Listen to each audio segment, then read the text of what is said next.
नमस्कार, मी पंजाब डक. आज 27 तारखेला राज्यात पाऊस सुरू होणार आहे. तर सर्व आगमन आहे, म्हणजे गणपती बाप्पाचं आगमन आहे आणि पावसाचं देखील सुरुवात होणार आहे.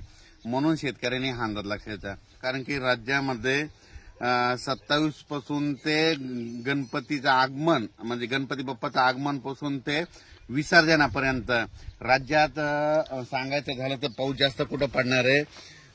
वर्धा, नागपूर, भंडारा, गोंदिया, चंद्रपूर, यवतमाळ, नांदेड, हिंगोली, त्याच्यानंतर परभणी, त्याच्यानंतर बीड जिल्हा, लातूर जिल्हा, जालना जिल्हा, संभाजीनगर, बुलढाणा जिल्हा, अकोला, अमरावती, हिंगोली, वाशिम, म्हणजे गणपती आपलं श्रीचं आगमन पासून ते 5 तारखेपर्यंत विसर्जनापर्यंत ह्या पट्ट्यामध्ये दररोज वेगवेगळ्या भागात दररोज पाऊस सुरू राहणार आहे.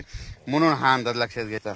आणि राज्यातल्या शेतकऱ्याला सांगू इच्छितो की राज्यात देखील इतर भागात देखील म्हणजे पुणे, म्हणजे कोकण पट्टीपासून ते मुंबई, इगतपुरी, नाशिक तिकडला देखील ह्यामध्ये उद्यापासून 28 पासून पाऊस वाढणार आहे.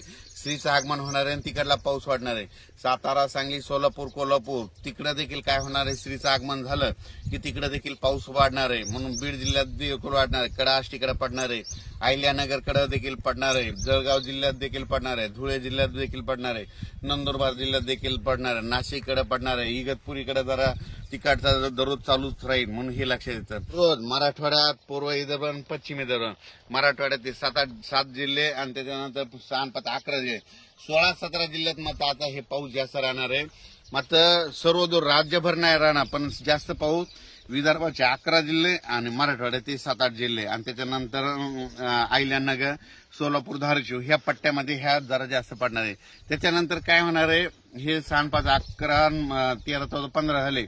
त्याच्यानंतर नंदुरबार जिल्हा, धुळे जिल्हा, जळगाव जिल्हा, नाशिक जिल्हा आणि मुंबई ह्या पट्ट्यांमध्ये ह्या भागात देखील ह्या जिल्ह्यात जास्त पाऊस राहणार आहे.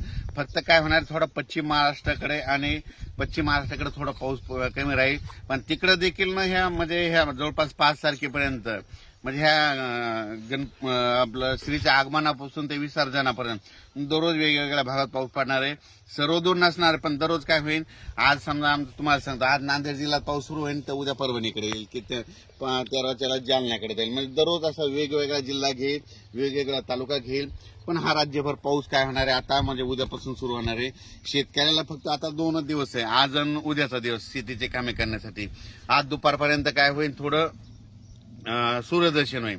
सूर्यदर्शन झाल्याच्या नंतर काय होईल, लगेच काय होईल, पुन्हा दुपारी 2:30-3च्या नंतर काही भागाला पाऊस सुरुवात होणार आहे. म्हणून हे लक्षात घ्यायचं. याचा एक व्हिडिओ परत सविस्तर उद्याच्याला दिला जाईल. धन्यवाद.